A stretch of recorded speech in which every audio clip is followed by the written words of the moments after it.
Welcome to Reanimated. This is a podcast that's often about zombies, but then sometimes about vampires and other times about just dystopian stuff that HA, which is our New York host, and myself, Stuart, find fascinating. Hello. Hello. Good morning. I am traumatized because the movie we're talking about today is called Outside.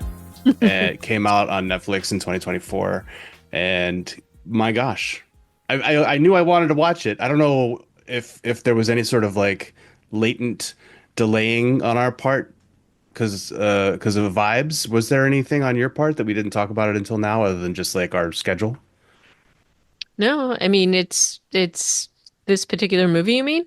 Yeah, this movie, like, because it's been out since I don't know October, Yeah, I mean we saw the trailers and the trailers looked really good. but it And wasn't like the sadness. It wasn't something that was giving us heebie-jeebies, and so we just kind of didn't talk about it for a while. that's true. Yeah, yeah, It's, yeah. it's just like Silo season two and other things were in the way. Okay, yep, just making sure, just making Yep, sure. yep, yep.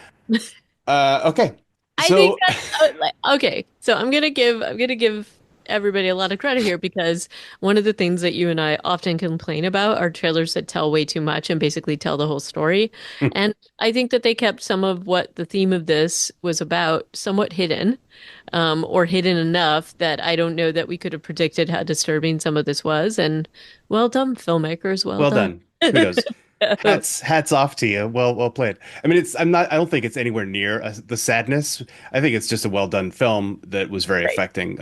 But we're not quite ready to talk about that. We have like just a tiny little bit of news to talk about. The most significant for our show is that the release date for Walking Dead: Dead City was announced. We're gonna get to see what happens to Negan and how much of a double agent he actually is. And is Herschel really mind controlled by the big bad? Yep. Will Maggie ever have sex with Negan, which is we've something we've been talking about for years, but it feels less and less likely. Yes, it does. But I Uh, feel like it's still gonna happen. okay. And yeah, there was the trailer that was associated with that release date, or at least a trailer associated with the upcoming season showed they're still using zombies to power electricity in New York, which is great news. Yep. Biochemical reactors or whatever however they're doing this. Okay, so we've got that release date. That's May 4th. The Be With You. Interesting choice. And then we've also got a couple of other shows that I'm just excited about. Back in the old days, HA, you and I used to talk about how much we loved that first batch of Marvel shows that were coming out Yeah, on Netflix, like Luke Daredevil was great. Cage, Daredevil, Luke Cage, Punisher, and Kristen Ritter's one, which I've forgotten the name of. What the heck? Jessica Jones. Yeah. Yeah. Uh, and no, Daredevil's back, and that's so exciting. I hope that they can do the legacy of that show justice. Um, you know, all those actors are 10 years older, so I don't know. Yeah. Actually, that was like one thing I was thinking again. I'm like, are they gonna have to do some like anti-aging stuff? Will it look good, or are they Yeah, gonna like I don't know. It's been it's been a minute. How in much a longer can bit, Vincent D'Onofrio pull off Kingpin? You know? right? And I mean, look, I love the cast. I'm not, slamming anybody. I also am a very positive aging kind of person, but this has been a long time. Yep. So let's see what happens. I'm all about it though. I did think that the season we loved Daredevil the first season and like the stuff was the things that they did with the different characters was fantastic. All those hallway fights, man. Yep. Really, really good. The choreography was amazing. So let's give it a chance, but I'm very curious to see what they do. I like, look, maybe they do have the ability. We've seen it before that they can de-age people a little bit, but maybe they jumped Yeah. forward enough in time that this makes sense. So we'll I'm see. just not a fan of that. The one clip I did see was Daredevil, his alter ego, the lawyer, talking to Vincent D'Onofrio as like a kingpin gone straight. Maybe it was just a sitting down in a diner, and they were kind of talking about how much things have changed. So yeah, Uh, I think they are jumping forward. Um, yeah, I'm excited to see how what they're going to do with it, and I just hope they don't screw it up. Please don't screw it up. Speaking of screwing up things, Oh, Wheel of Time is coming out on Prime Video. I will be eternally optimistic that they can do this show correctly. It's such a dangerous, uh, I don't know. It's such a dangerous thing, but Yeah, it's coming back though, March 13th, very soon. 2 weeks, give or take, less than that actually, and we'll be seeing how Randall Thor is doing with his harem of lady friends and threats coming from every direction. All right. Well, we'll have to reserve judgment until we see what happens with it. But lots of cool stuff coming out. So it's spring is springing, and of course we are waiting with bated breath for The Last of Us to come out in the spring times. So that's also peppered in there, which we talked about last week. But let's get to our big topic today and our review and recap of Outside. So this is definitely, I think there's a lot of things going on here in this particular movie. Um, like a lot of different themes, and I very much like the idea and the premise of this. Um, the the director is Carlo Ledesma, and this is a Philippine. This was made in the Philippines, correct? Yeah, yeah, it was. Yeah. And the cast is really amazing. So it has Sid Lucero, Beauty Gonzalez, Marco Massa, and Tyler Patu, who plays or Padu, who plays um, the main family. There's like a group of four in this, and then there's like it's actually a pretty small cast other than the zombies, Yeah. and It's pretty much then there's also James Blanco who comes in as Uncle Diego, and the father gets the credit. I think that's Arturo as yep, Joel yep. Torre. And Bing Pimentel should get a shout out as Francis's mother, who we meet early on. Yes, but we're gonna get to that. We're gonna get to that. I But know I just wow. had to say the actor's name. Oh, I I'm know. sorry. I'm sorry. Yeah. Yeah, this zombie movie features fast zombies. It features great makeup, I thought, in Uh-huh. many cases, and it features an interesting take on zombies, which I feel like have we heard seen this done a lot, where they keep saying a phrase or a word. Is that Yeah, something we've a little seen bit. before? I mean, Pontypool had a little slight vibe of this, That and was then just a whole verbal zombieism yeah, transmission, but this is just like a it is really unnerving, I would yep. say. Like as just as a zombie thing that can happen in a zombie movie, having them speak is freaky, and it doesn't take it out of like the un into the uncanny valley of oh these zombies are just talking, not zombies anymore, because they do just repeat a phrase or two words or something like that. Yeah, and so mainly, but this whole thing was filmed in the Philippines. This was in La Carlota and Cambancalan, and this is like Negros Occidental, and this is a home province of at least three of the actors, I believe, and I think the director maybe. And this is basically they what they did was enlist a lot of the residents of this area were the zombies. Like I think they did an open call, so I kind of loved the idea that they were supporting sort of the local filmmaking, the local economy with this filmmaking. And um, I liked that little trick of speech where it's sort of like there's you get a lot of sense of who this person was or a little bit of what, and they use this, I think, really effectively, and they don't overuse it in this film. Did you watch it in the original language, which was I Tagalog, did. with there's a fair amount of English mixed in there. There is, but I did. I always like to watch it in the original language because I do think something gets lost with the dubbing. Yeah.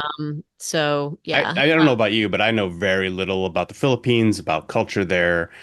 So I was, it's not, I guess that's super surprising that there's some English sprinkled in since the Americans have had a presence there militarily for generations, but it was more than I was expecting to hear when I switched over to original. I didn't think it would be that much English, but and it was like I don't know. I'm just always impressed by bilingual people, and I'm like, man, that Beauty Gonzalez basically sounds American when she speaks English. Yep. She had a pretty American accent.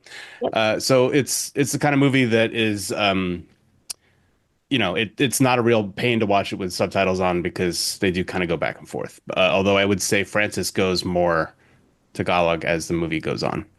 Yep.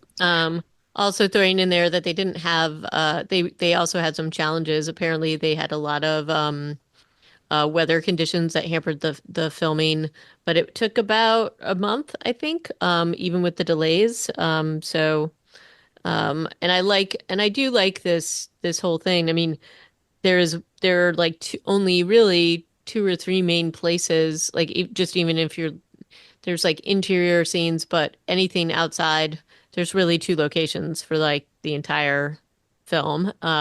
Plus some, sort of outside setting up shots of like driving around. Yeah, that probably kept the costs down because Right. they're at they're at the plantation, or they're in the field nearby, or Yep. they're at the bridge, or one scene at that river.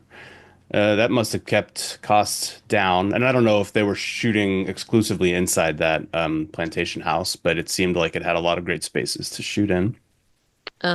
Yeah, and I kept trying to find how much the overall cost of this was, and I wasn't able to find it, but we'll try to look that up, I guess. So anyway, um, do you wanna hop into the storyline? Yeah, man. Whew. This begins with like a kind of an interesting amuse-bouche where they have the wedding video playing. I guess that kind of gives you a clue about the theme of the film. There's a wedding, like an old VHS, kind of, artifacty sort of wedding video playing on an old TV with a love song playing over it. This is not a scene that repeats later, so it is really just kind of a mood setter. It does repeat later, yes? I mean, he's watching it later, but this specific scene of Oh the way yeah. that the TV turns off and the audio goes all warped, like that doesn't, specifically happen again.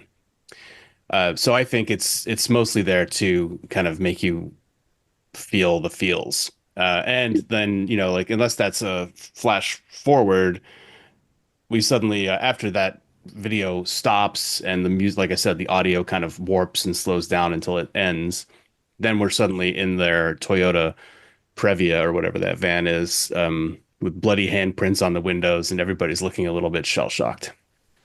Yeah, and I mean it's definitely a bit of a um to me it's a bit of a table setter in the sense that you're seeing these characters, at least the husband and wife character, Francis and Iris, and this like flashes forward to when they have children. So it's a pretty big flash forward. Oh yeah, And then it's like you go from the very happy and delightful scene of them getting married, the hopeful scene, into this very different, very different state of affairs. yeah. Um, They look haggard. They look dirty, there's blood on sweaty. them. There's There's blood. great. She's wearing hospital scrubs too. It kind of does a good job of showing you her situation, and he's just there's not a lot of dialogue for the first several minutes of the film, but that's you get a sense of the boys in the back seat are looking kind of shell-shocked and terrified. Just the fact that the van is in such bad shape with the bloody handprints, you're like, oh my, what have these guys gone through? It's been rough. But then those shots inside the van are interspersed with these really beautiful overhead drone shots of them driving to these sugarcane fields. I don't know about you, but I thought that those were just like they had a great lens or whatever it was on that camera because everything was so crisp and green and beautiful. It to me, the setting up of these shots is sort of like, um,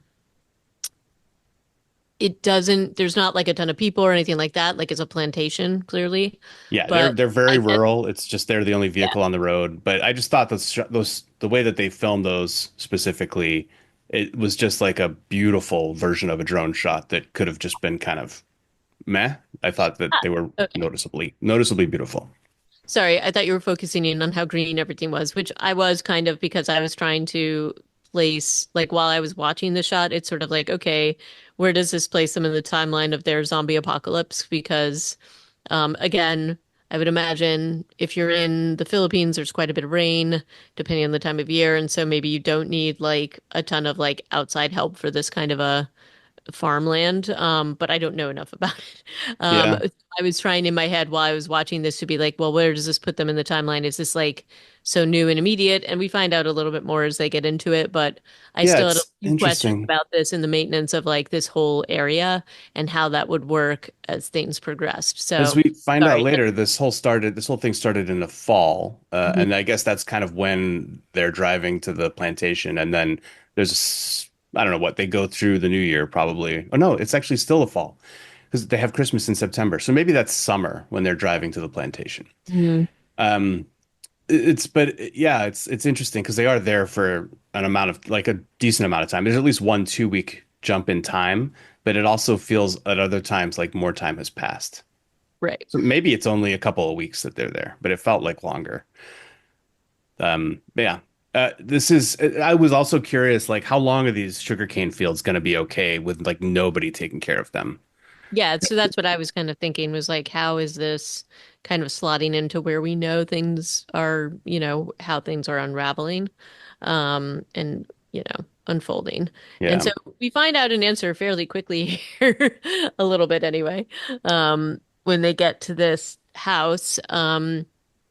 And I do like how the storytelling works here because, and when you think about it later, when you learn more about Francis, the dad character later and what's happened to him, um, it's it brings a lot more context to some of these earlier scenes as he's walking through the house.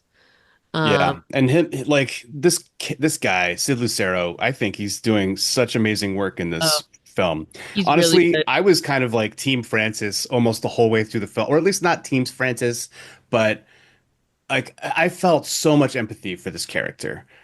He had a Even lot going though on. we spoil every movie we talk about on this podcast. So if you're a first time listener, get ready to be spoiled. We talk about plot. Even though he ends up being a villain, he certainly does terrible things. You can empathize with his character the whole way through, I feel like, just because of the whole like traumatized people situation. And I Right. just think Sid Lucero brings like man, his performance, like he almost gave me like PTSD watching this film. And Oh, he yeah, yeah, like his definitely. his deep breaths as he parks the car and then goes into the house and then like the silence of it must have just been him and a cameraman. Yep. But then what they do with him and that cameraman, he looks at that door with the lock on the outside to the room that I call the bad room for the rest of the film. Mhm. And then he looks up the stairs and then the camera pans from him and then becomes him in one Yeah, seamless I was shot. gonna. I had the note about this. It's like it immediately becomes first person point of view from And then his switches perspective. back again. And that's a oneer, right? Like, Yeah, yeah, it's yeah. really good. I Um, I think that the cinematography was pretty beautiful in this film, especially with in that first act. I was noticing stuff a lot. well, and it's also as he goes in and he's looking for these things, it's like from an audience perspective, if you go into this thinking this is just like your typical zombie plot, you don't know exactly who he's looking for, although you as they set this table so well without totally hitting you over the head with it. But as he walks up the stairs and you see this portrait and it's like what I would suspect is him and his parents had bit him as a kid and his brother and like so you kind of know that this might be the family home. Well, I don't. I was just Um, like, there's a family of four, but it's not the four people in the van. Like that right, was right. all I So could you really just take kind of away. you just kind of assume and so you think that his trepidation is more about like because clearly there's been things going on and what is he going to find up there and he's very nervous and listening very carefully and he's carrying a weapon so he already knows the things that they've been encountering.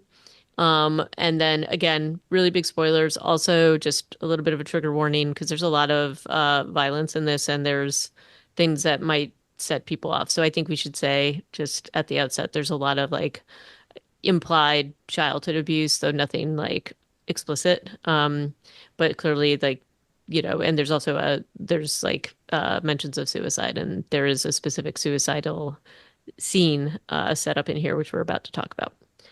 So if these things that you off, do not watch this movie and do not listen to the rest of the podcast. But he goes and walks down the hall on like a fact-finding mission, and he basically sees what we don't know immediately who is, but he says Pa or something like that, and No, it's he does. He says "ma" when he sees his mother he doesn't after say that. Pa or okay, But he so does like it's really quite it's like weird. Like first, yeah, he sees the guy who's killed himself on the bed and doesn't he's not really reacting too much. But then he picks up the 1911, the gun that the guy has shot yep, himself with, and then he goes back and takes the he watch. And that was watches. where I was like, what? Why would he? Okay, maybe he's gonna need it to barter, but it has more significance than Yeah. that. Yeah. And And so yeah, and then he it, walks out of that bedroom and there's it blurry in the background. There's somebody that you can see in the hallway. oh, it's so rough. And again, the makeup and the impact of this, it's like, he does say ma when she turns and she's saying sorry, sorry, and that's like where we first kind of see this particular like this whole storytelling where the zombies basically are repeating probably the last thing that they said. Um but as she makes her way down the hall, like her whole body falls apart.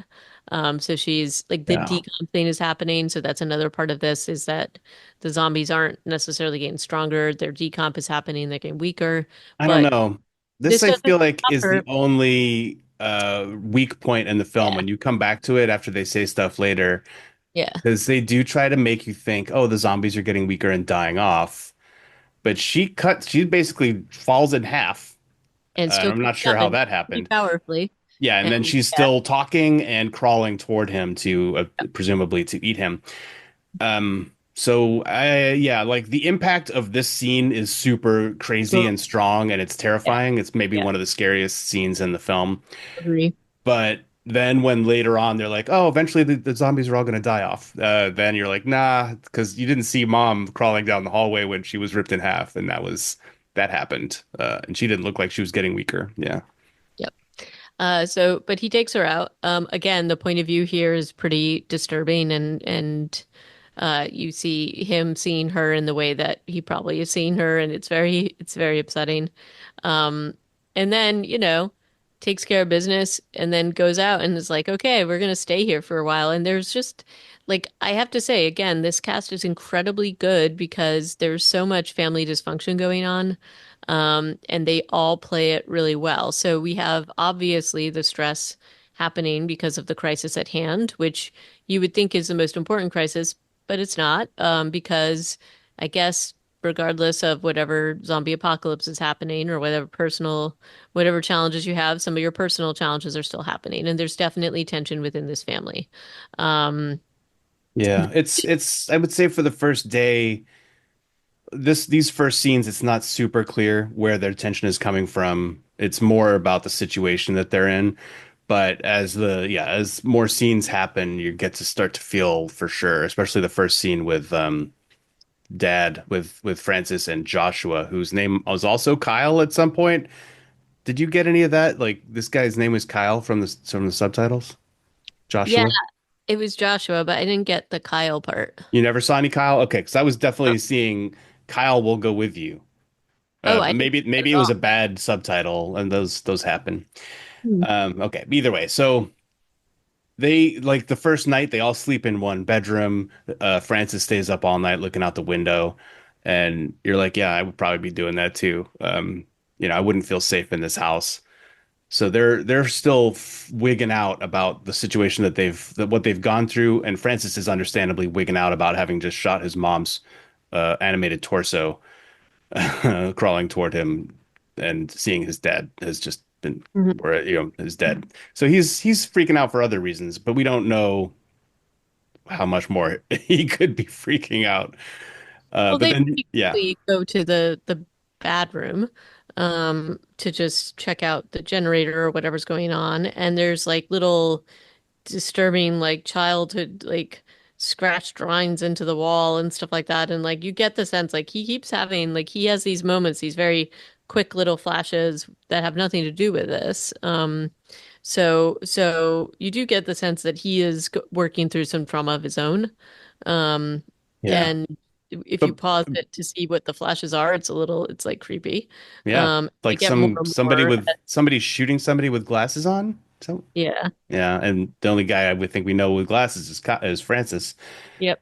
Um, but he doesn't go into the bad room for a few scenes when they decide to try and do the generator. Like maybe it's even the next day because at Mm, first he goes into the shed. Josh is like, "Hey, let's go to the shed and see if there's anything in there." And so they go together and they find I assume that's Mr. Orley, yeah. who's has hanged himself in that room. But there's also a chicken coop and there's other useful stuff in there. But the way that Francis directs Joshua Yeah. to get the Like keys. this is so weird because it's like, why would you get the kid to do it? And this makes much more sense later. It Like does. he's definitely treating Josh in a pretty poor manner. And so poor Josh has to like go and do this, and the father's like, oh, he's definitely dead or whatever. And then, also a traumatic moment for Josh when the body falls down upon him, and it's really upsetting. Because the keys just won't come off. So that's you already again well played the tension and the dysfunction that is being exhibited. There's passive aggressiveness that Francis is showing toward Josh is very clear. We just don't know what the reason is until later. Yeah.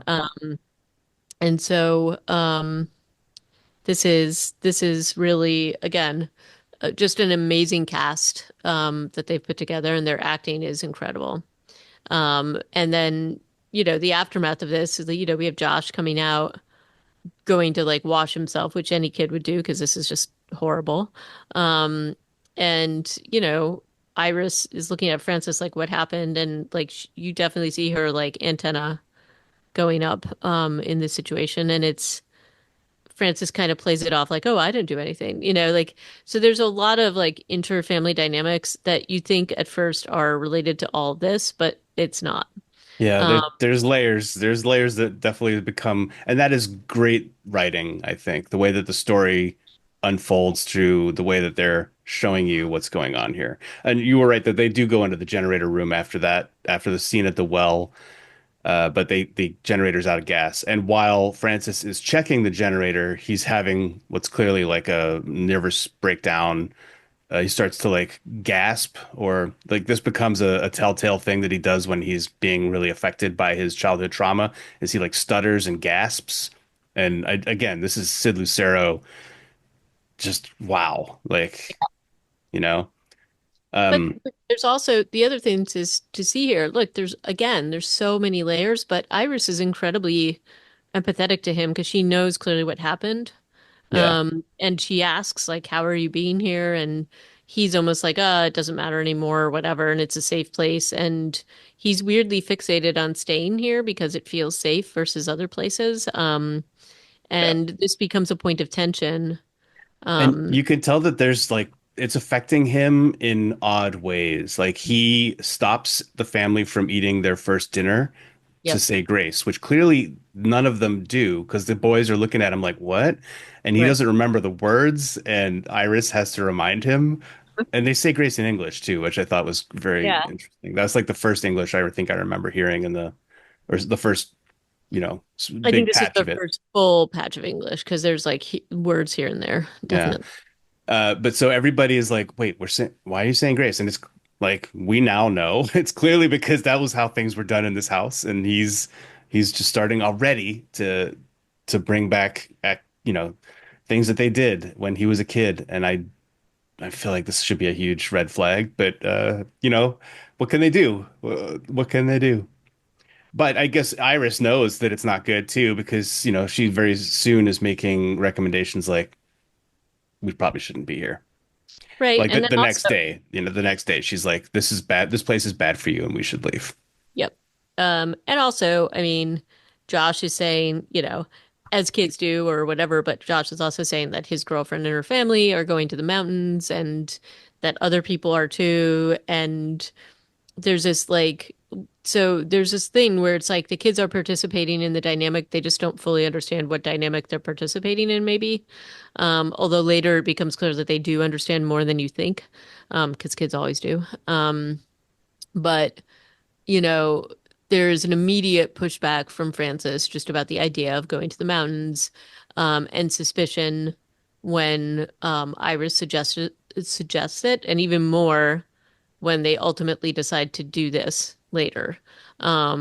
Something comes up that is probably it's like a very bad moment in the car. So Hmm. there's you get the sense that there's like so many different things going on in Francis's head. So he's somebody who's trying to, I think, um, ignore to some extent the trauma response that he's having from being back here. But there's also other trauma he's dealing with outside of um, both that and the zombie apocalypse, specifically with his relationship with Iris. This Um, conversation that they have in front of the house in the road right before they decide to leave, I thought was yep, really good too. This is they're also speaking English a lot in this scene. It's just the parents talking to each other, yep, and he goes, "It's so quiet here. We're probably safe, right?"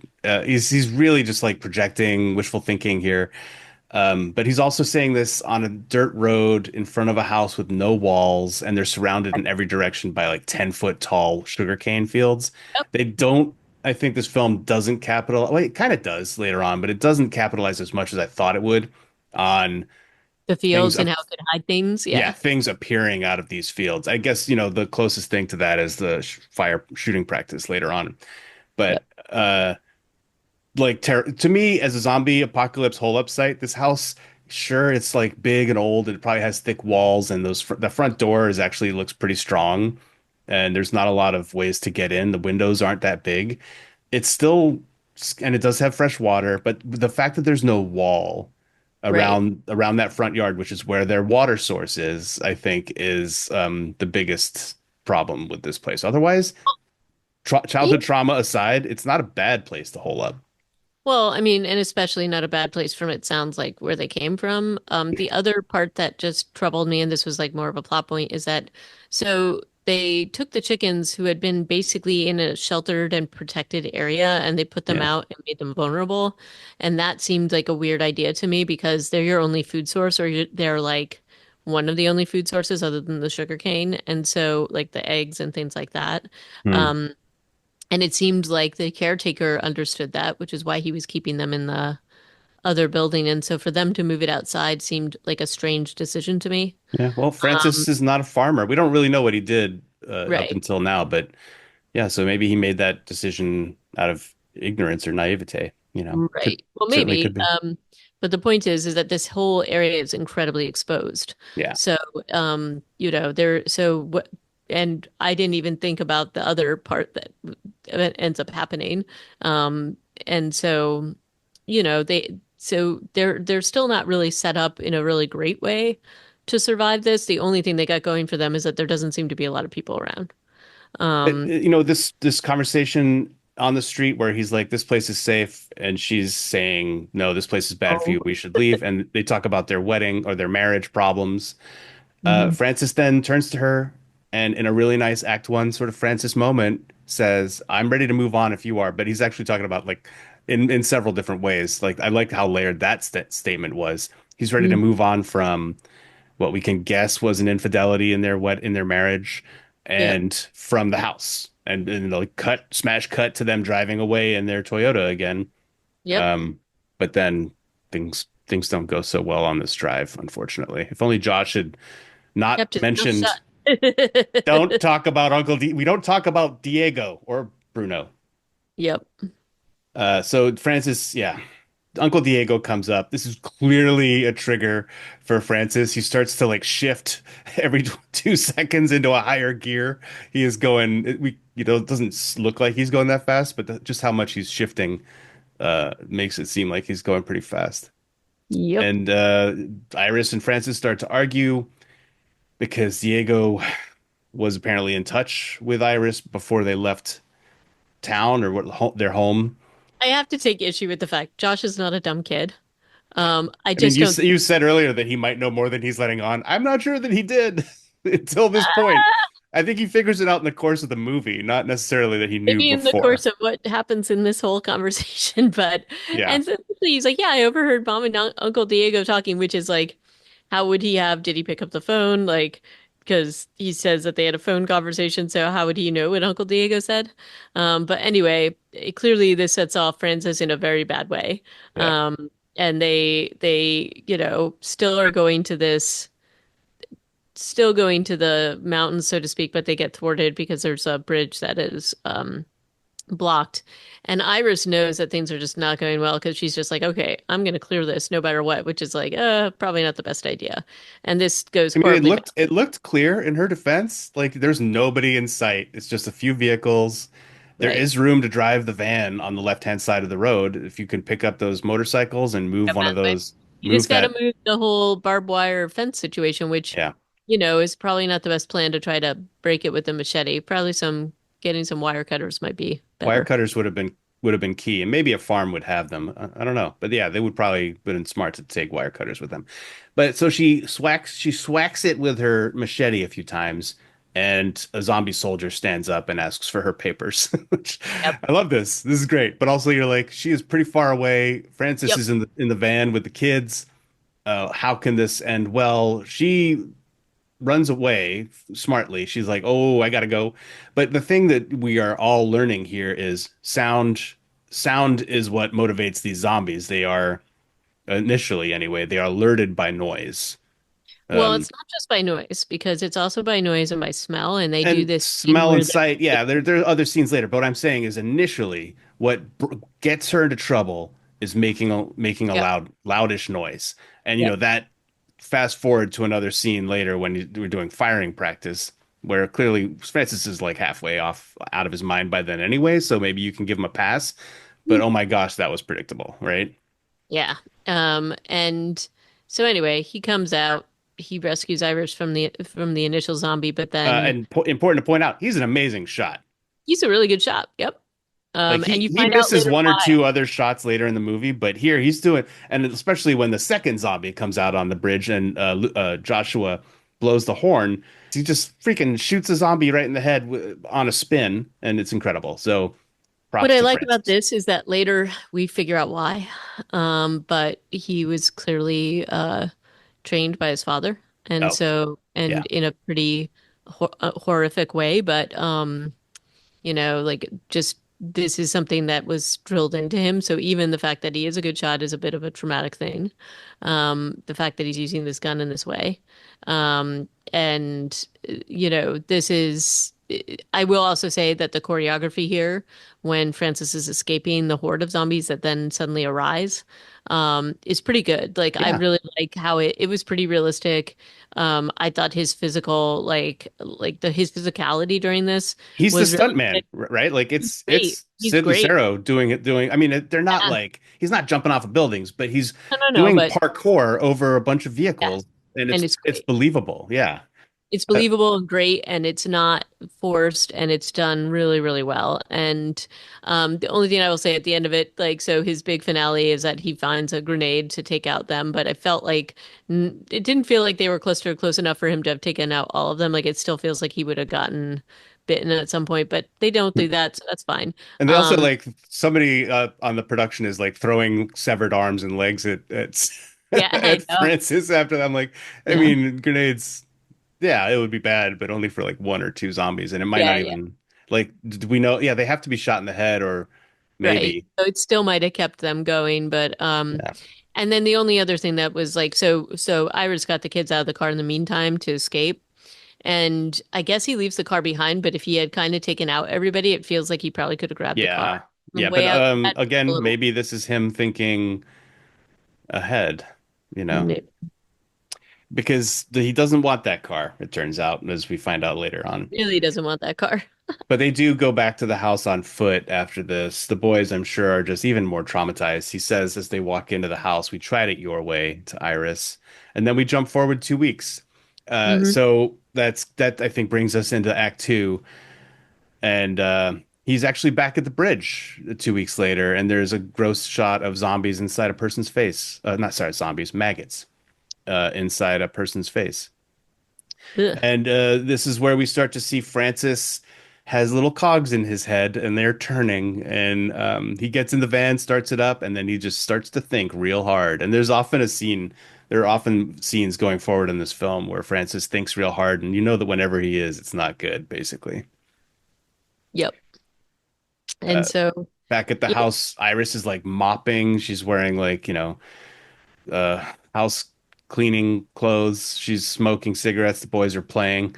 I thought it was funny that Lucas and Joshua are playing Let's Shoot Zombies.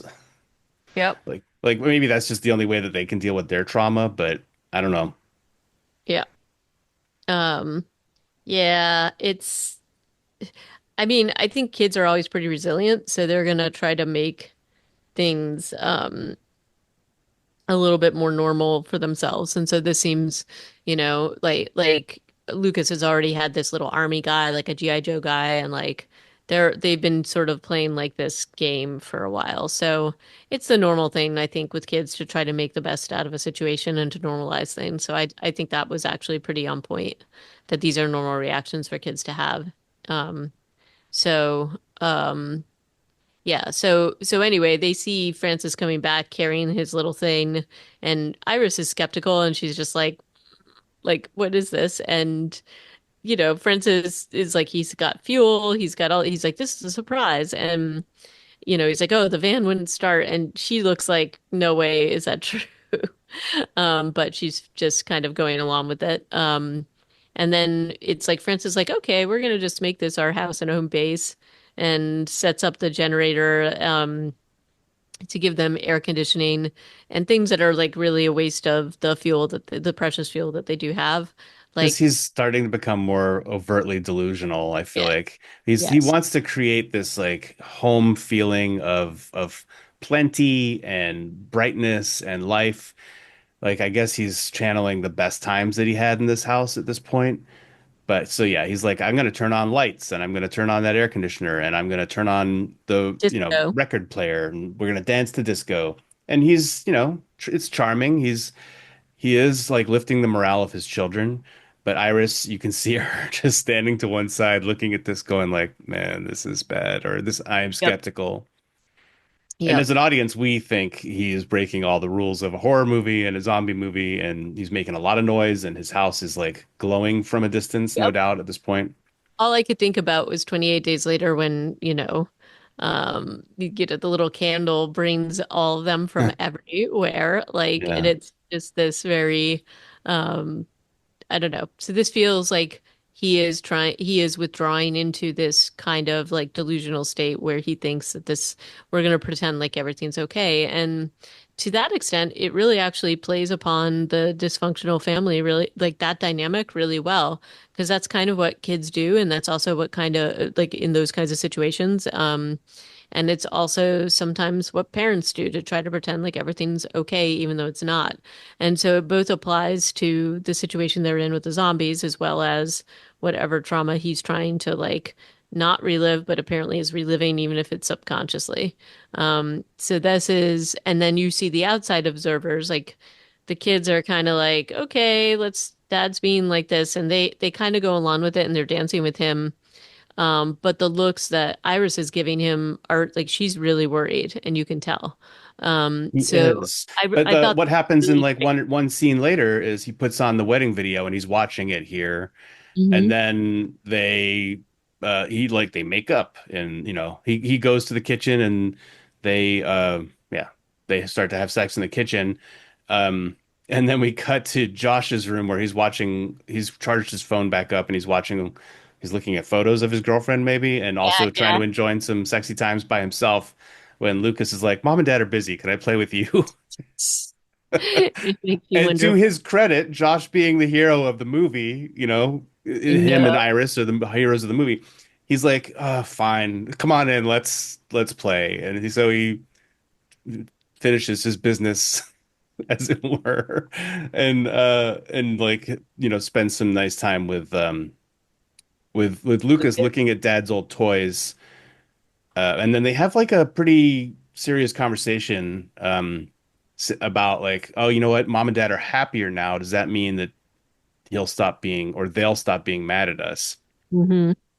But Joshua is very optimistic and is saying things to Lucas like, well, they love each other, and people who love each other, uh, basically, he's like, love is a magic power, and nothing bad can happen as long as people love each other, and we love each other, and they love each other, so everything's gonna be fine. I mean, Lucas probably does need to hear this because Lucas is clutching that Action Man or that G.I. Joe everywhere he goes and looking terrified. So I think Yep. Joshua's winning points here as a good older brother, keeping Lucas distracted while his parents have sex in the kitchen. Yep. Um, so yeah. This and I did love this scene between them because it also shows that kids do know more that is going on, but also how great of a brother Lucas really is. Um, Joshua. sorry, Joshua is. I mean, Lucas is not a bad brother, but he's No, kind of yeah, sorry, I mixed up which ones. But he's Joshua is like really, and again, Joshua is taking more of an adult role. And again, that's a little bit what kids do in these situations is that he is like now he feels very much responsible for his little brother, even though he himself is dealing with the same trauma and abuse, especially since he seems to be in the crosshairs of his dad about some of this. And he's definitely getting treated differently than Lucas. So I did love this scene between them. And it, again, this cast is incredible. So these two kids, just really realistic. They're not doing stupid things in this movie. They write them very well. And I feel Mhm. like they write them very well as two kids whose dad is and parents are kind of undergoing this difficult time in their marriage. So I thought that that was actually a truly excellent scene. Yeah. But the honeymoon cannot last. Well, So, the honeymoon lasts at least another scene or two. The next morning, we've got a scene of Francis getting dressed in the bedroom. Iris is there watching him. He's putting on his dad's clothes now. He's got his dad's watch on. He's apologizing to Iris. We've been given a second chance. We own a farm now. I feel mhm. like he is saying things that are increasingly like divorced from reality. Like you Yep. own a farm? No, you're in a zombie apocalypse, my friend. You he's acting as if like he has inherited all this from his parents Yeah. instead of, Yeah. you That know, they're dead. And yeah. that it's not a good what and what a good is a farm if high because you sell things anyway. Um, and it's not even a farm that has like it's a sugarcane farm, so it's not like it has like crops or anything like that that can be edible other than the sugar. Not Yeah. that sugar isn't valuable, but it's not sustainable for food and It stuff doesn't like stop him from trying, by God. But I mean, this is where he also is like, oh, let's have scrambled eggs for breakfast. We don't need to just eat rice for breakfast. We can have scrambled eggs. Goes outside, and there's a dog in the chicken coop, as you were alluding to earlier. Like, yeah, it's dug its way under and bites and attacks and bites Francis and goes off with one of the chickens. Who knows how many they have left? that. But this is a sign of, you know, it puts Francis in a terrible mood. He starts banging things around when Iris is like trying to fix him up and offering him a rabies shot. And he's like, I'm fine. He's being less Francis like. He's definitely inhabiting the clothes and the watch a little bit more. Have we had some of those flashes of him looking at his dad in the framed in the doorway of the bedroom yet? I feel like that Yeah, might have happened. I think there was one very quick flash Yeah. where it had happened before because they keep going back to this. So we kind of know. Yeah. We know that him putting on all these bits of his father's costume Clothes. Yep, his is clothes, his watch, it's the bad. gun.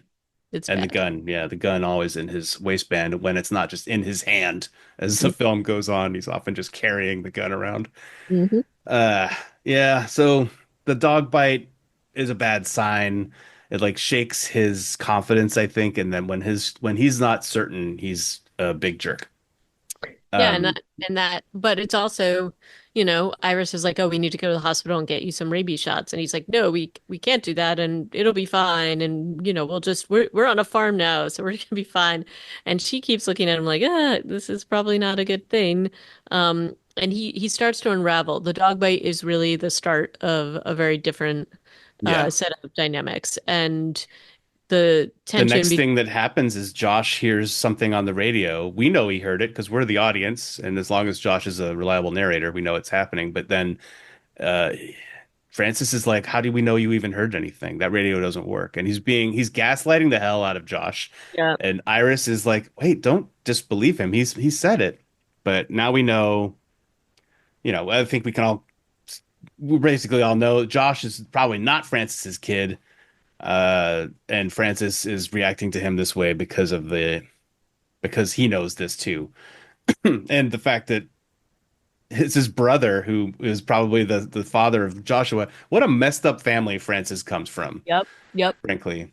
I mean, Diego, you can apologize all you want, but that was like after the childhood that Francis had, you had to do that to him. I mean, come Yeah. on.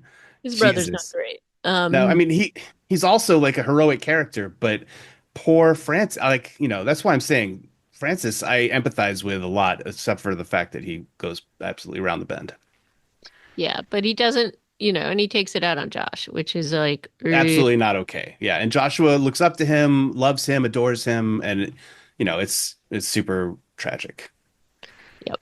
Um, And, this culminates in this whole scene where, and look, you can also, this is what makes the character and the treatment of this so, like, honestly messed up and traumatizing to watch because Francis is taking things out on Joshua, but there's also seems to be this fear that maybe Joshua is going to need to learn how to fire this weapon to defend the family because he's scared about the dog bite too, and maybe other stuff. And but this whole scene sets off other trauma with him.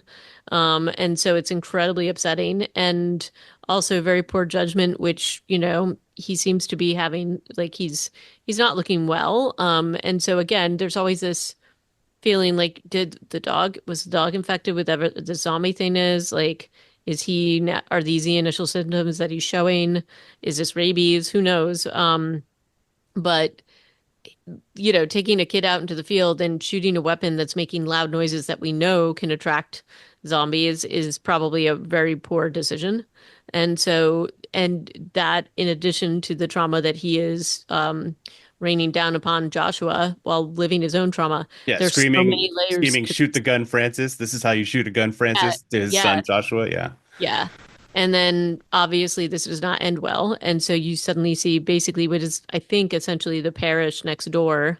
And we have the priest that's like saying priestly things. I forget what he's saying, but he's Like in saying the name of the Father, I feel like. father or something. Yeah.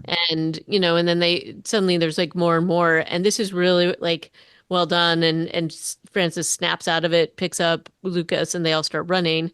But this is just not a good situation, and wouldn't have ended well if Diego doesn't heroically show up in a truck to scare off the Well, zombies. before we get there, yeah, but yeah, like that's amazing. And he does basically he does absolutely save the family.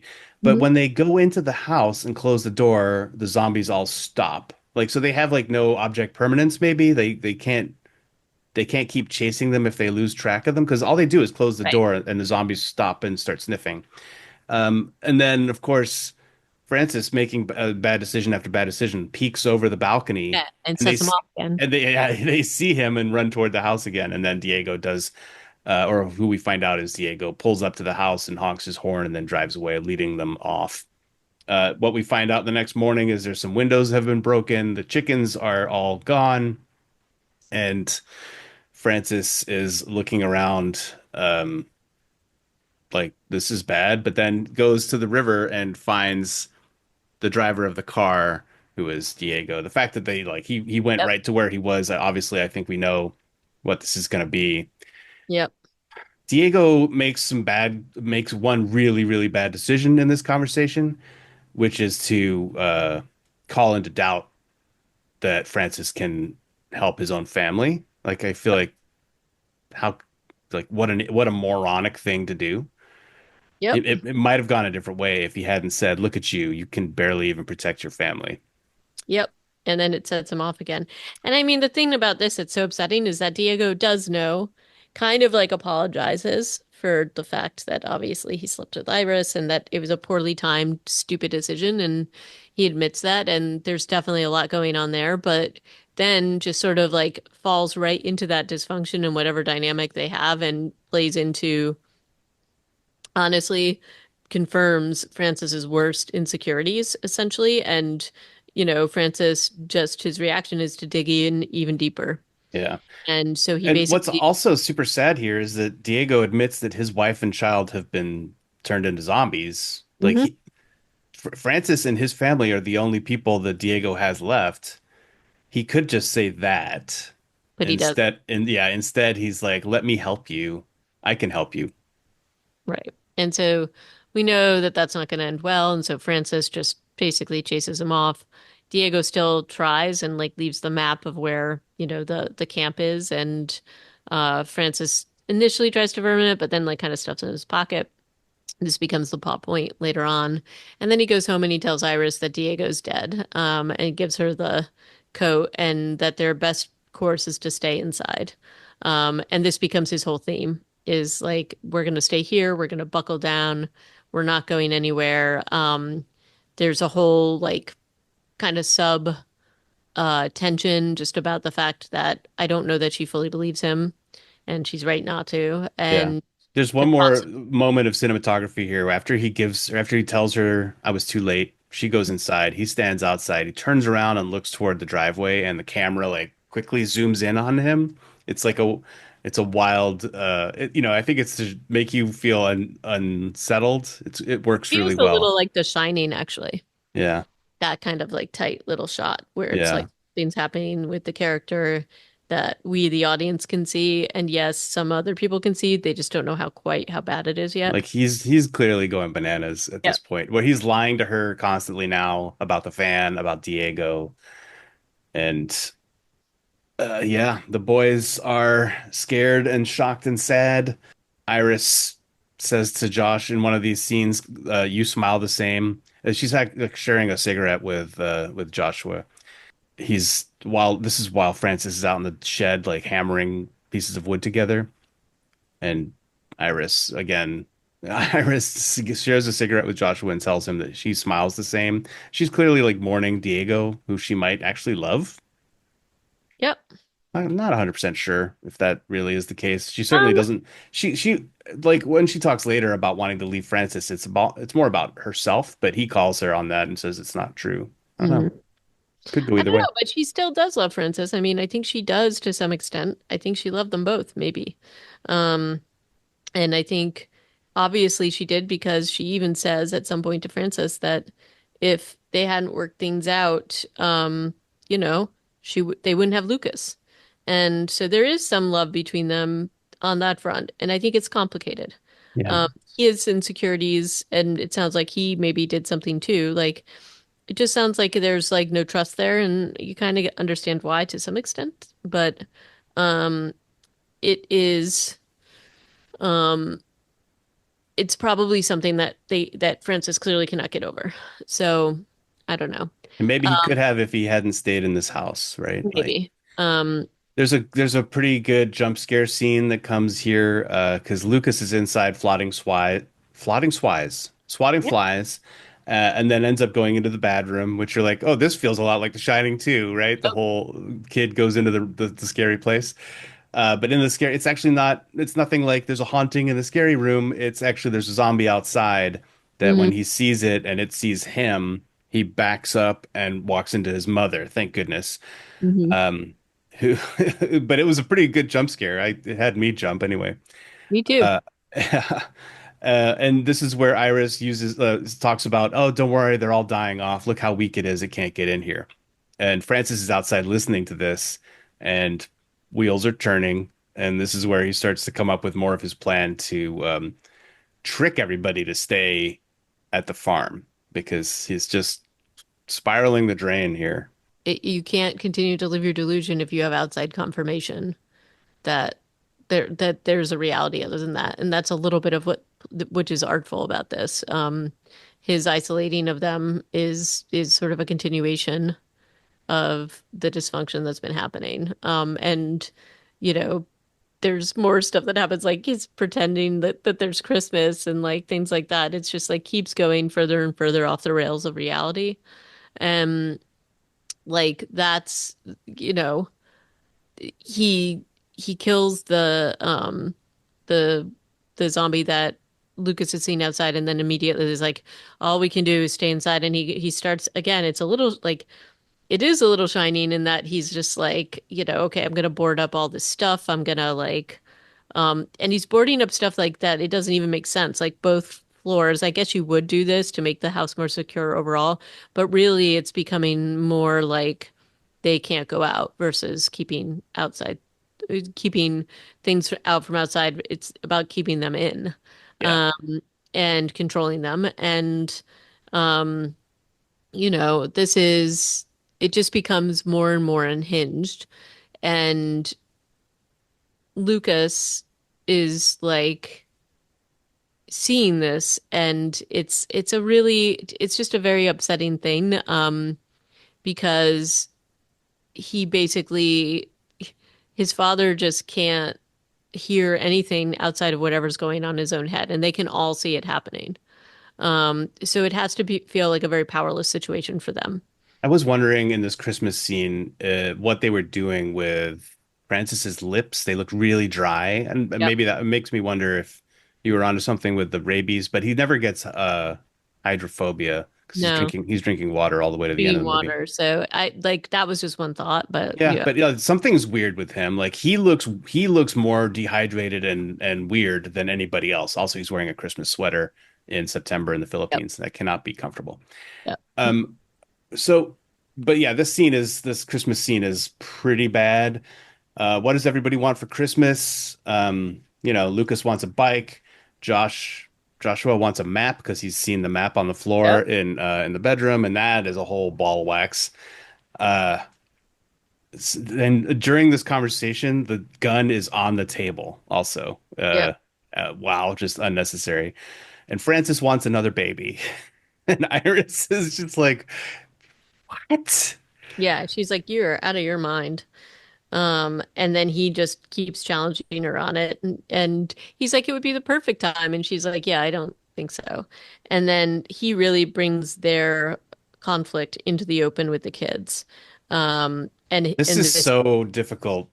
Like yeah, the shots of the boys, especially Lucas, looking back and forth between his parents and just crying, and also Joshua is crying, and oh, this is so. I mean, Iris looks terrified, and she's like pleading for her. It's a tough scene. This one, I did not enjoy watching it, but it's very powerful. it is. But it's also, again, displaying this family dynamic. And like Lucas is like, honestly, these two kids are so well played because Lucas doesn't fully understand what's going on, but he knows that they're fighting. Josh understands a little bit more, which is why he brought up the map. And I think he understands that they need to get out of there. Yeah, And even looking at the food that they have left, I mean, Iris is trying to bring it up, and Francis is hearing none of it. yeah, It's like we're gonna pretend it's Christmas and like we have a feast and like all this other stuff. And and all then they're eating is sugarcane. Yeah, and it's like, and then well, yeah, and I mean he tries to and Francis tries to turn the kids against Iris by basically accusing her of abandoning them. And he really like the sort of like the last straw of this whole scene is like he calls Lucas a bastard and Joshua.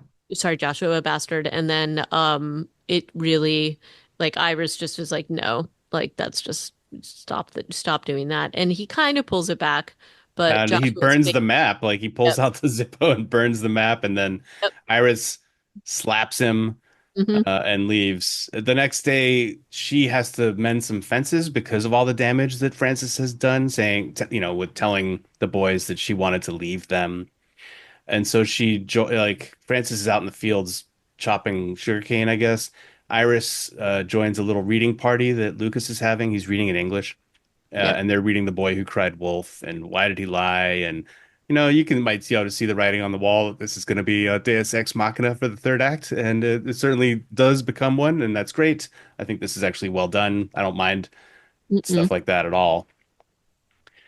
Um, and back inside, and then like out in the field, Francis hears automatic weapon fire and goes back inside with a big plank and is like barring the door and putting up chains and stuff. Hmm. There's another altercation here where Joshua calls him on this behavior and says it's BS and gets a slap for his trouble, and which is draws blood, and Francis starts stuttering and spluttering again because like I think he's reliving, unfortunately, all that trauma when a knock on the door comes and outside is a soldier whose name I cannot remember. Starts with a C. Yeah, I don't remember either, but Corsuera. Um, and Joshua is able to like it's weird how Francis is impotent to stop this from happening, but Joshua just opens the door and lets Corsuera in, yep. and that introduces a whole new problem for Francis, obviously. Yep. Um, and the he basically is talking about how he like got there and that it's Diego who rescued him basically and told him to run. I mean, To without saying as much, but he told them to get to this house, which is Yep. what lets them know, oh, this guy, Yeah. great. Okay, so yeah, Francis is busted. Iris is like, oh, why did you lie about it? I Hmm. don't know. Oh man, it's a big mess. So they lock the soldier in the bad room. This is, I think, not a terrible choice by Francis. He's like, look, we'll know if he's infected if he's still alive tomorrow. Hmm. Um, Joshua, though, goes to Iris in the night, is like, I gotta get out of here. I can't stand dad anymore. I love him. I just wish he would know that he's my dad. Like, what? I'm crying, you know? I know, and it's also like he basically says, "I know that Uncle without saying quite directly, but I know Uncle Diego's my dad, but Yeah. my dad's still my dad, even though he's not my bio dad, essentially." So it's really heartbreaking. This is a great performance by Joshua, and again, he's taking that function that adult role where he's like, "I'm gonna have to like get out and rescue," and Iris is like, I can't leave Lucas, and he seems to understand that. But it's a scary thing because he knows that this is a quickly deteriorating situation. So it's a very heavy thing for anybody to be going through. But this is like a kid, and now he's gonna have to go and find. Um, I think he's gonna look for Diego or look for other help to try to Yeah. help And his family. the soldier had said that the Diego or the man who helped him was being attacked when he last time he Yeah, saw him. So unfortunately. we don't feel great about Diego's chances here, but I think Joshua probably has the right idea on some level. Clearly, staying there and doing nothing is not working. And Francis has all the cards. He's got the gun. He's got the power in this scenario. Um, the next morning. They let the soldier out and are feeding him. He seems fine. Everything's great. But as soon as Francis realizes that Joshua is gone, he picks up a hammer and just casually murders the soldier. I And know. and Who'd been he happily eating rice and and like, and thanked him when he saw him. He was like, "Thank you, sir, for having me." Just a yep, nice young man.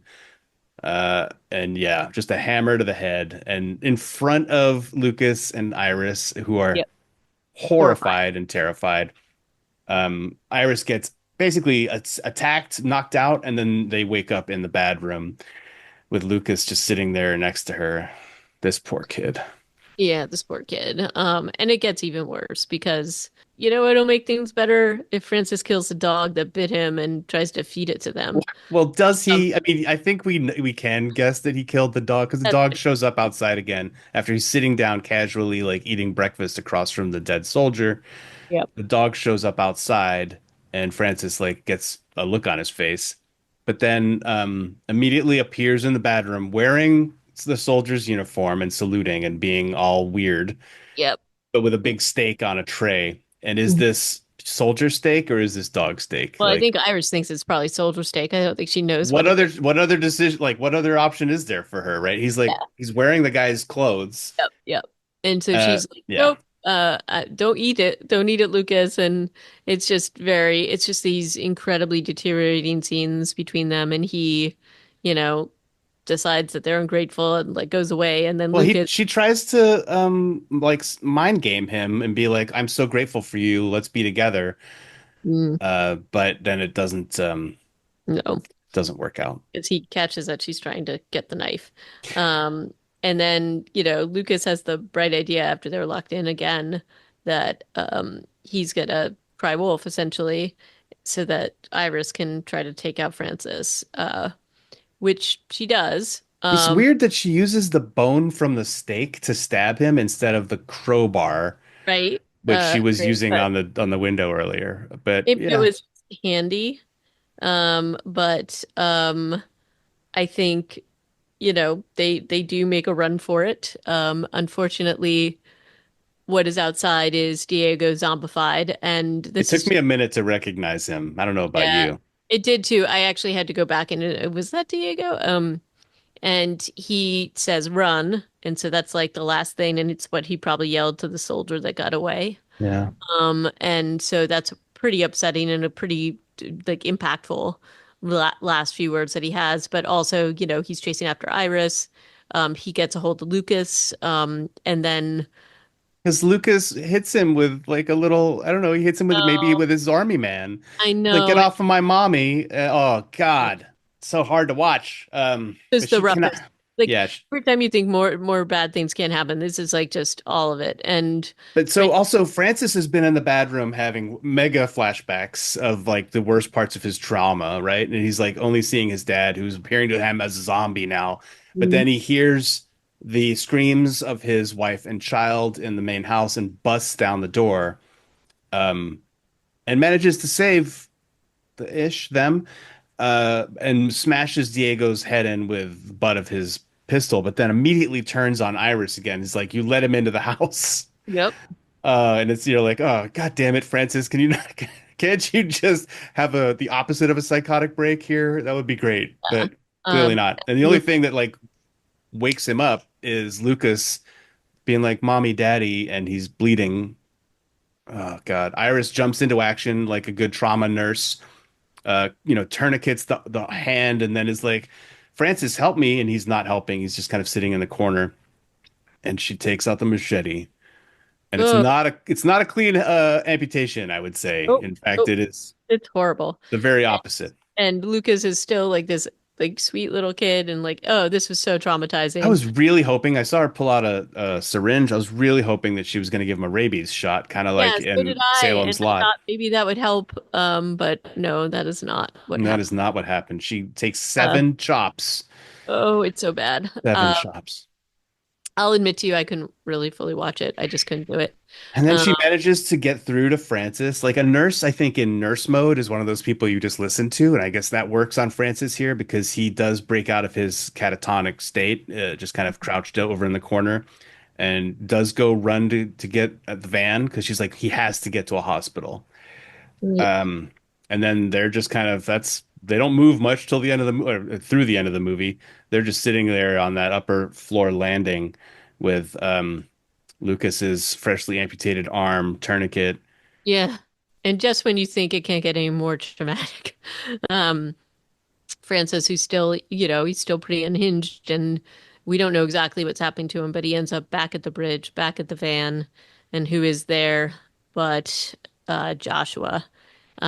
And the way that Francis is presenting, he's just repeating Josh, Josh, Josh, and of course Josh thinks that he's turning, and he shoots him. And this is like the most heart-wrenching scene because Oh my Francis. God, HA.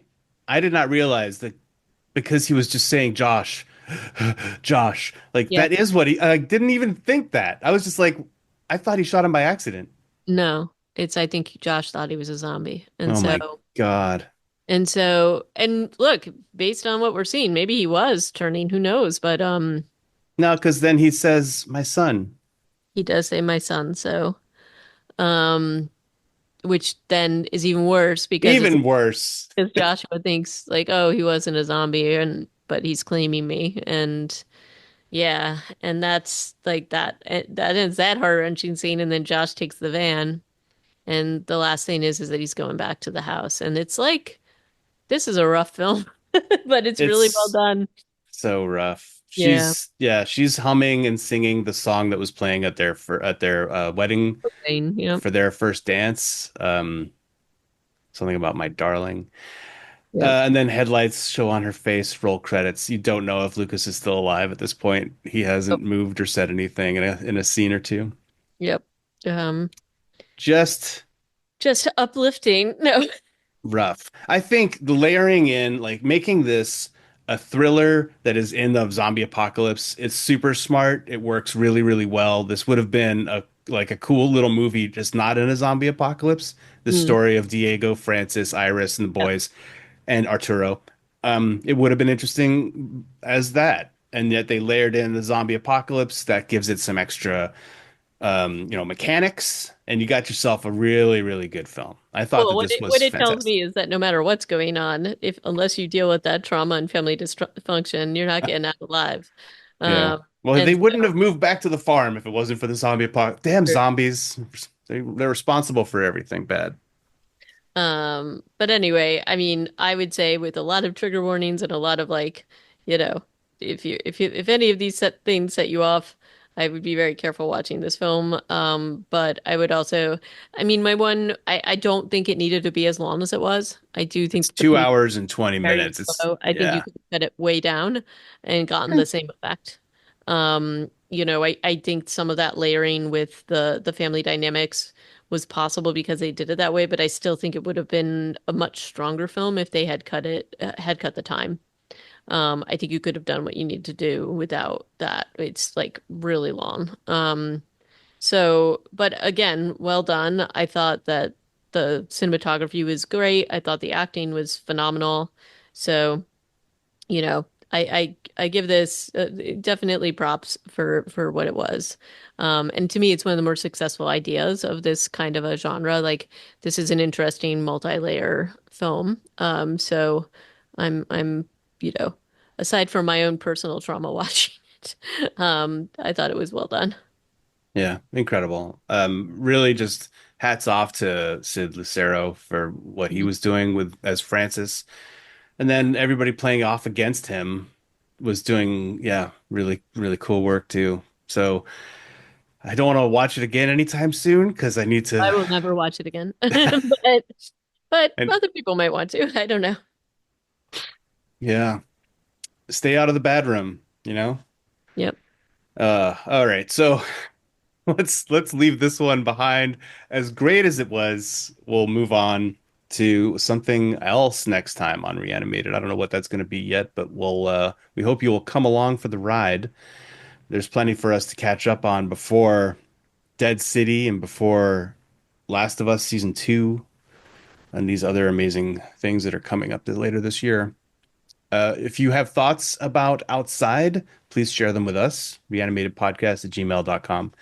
And if you want to watch any of our other episodes, they're all online at reanimated.podbean.com. And thank you so much for listening. Until next time, ciao.